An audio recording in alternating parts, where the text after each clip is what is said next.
About 10 minutes before the hour now. Back with us this half hour, Henry Peltz. He is savings and loan industry analyst at Nation R Bank.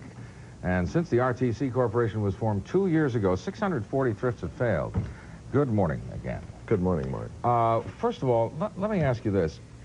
Are we anywhere near knowing what the final price of this thing is going to be? Of course, when it got started, the estimates were a little on the low side, as it turned out. Then people started coming in with really ridiculous figures. Do you think the light at the end of the tunnel is there? Can you say with certainty or reasonable certainty? I think the light at the end of the tunnel probably is in sight in terms of the number of thrifts that will be closed.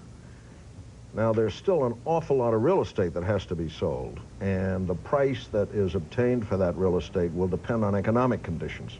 So it's still very hard to calculate what the ultimate cost of the savings and loan bailout will be. Yet to be learned. All right.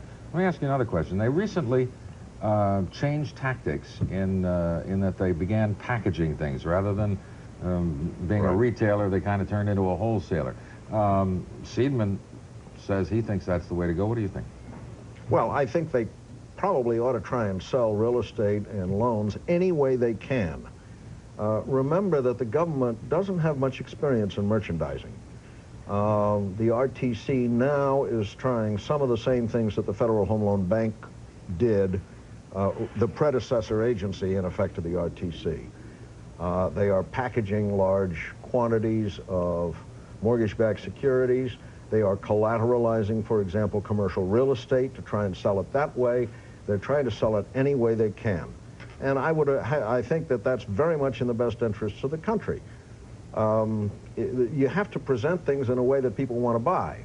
And that's, I think, the key to what the RTC is doing.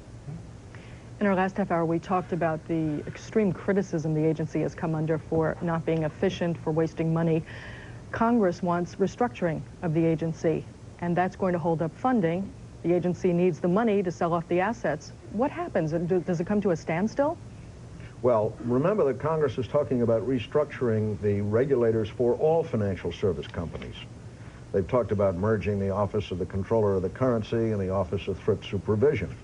They've talked about merging. The Brady Plan talks about reducing the number of agencies from, I think it's 5 down to 2. The entire financial service industry is in a state of flux in terms of the way the regulators are looking at them. And all of this breeds uncertainty in terms of the people that work at those agencies and the way they go about their work.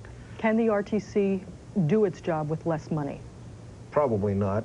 They're going to have money, if not on a long-term basis, then certainly on a short-term basis as they take over assets until those assets are sold.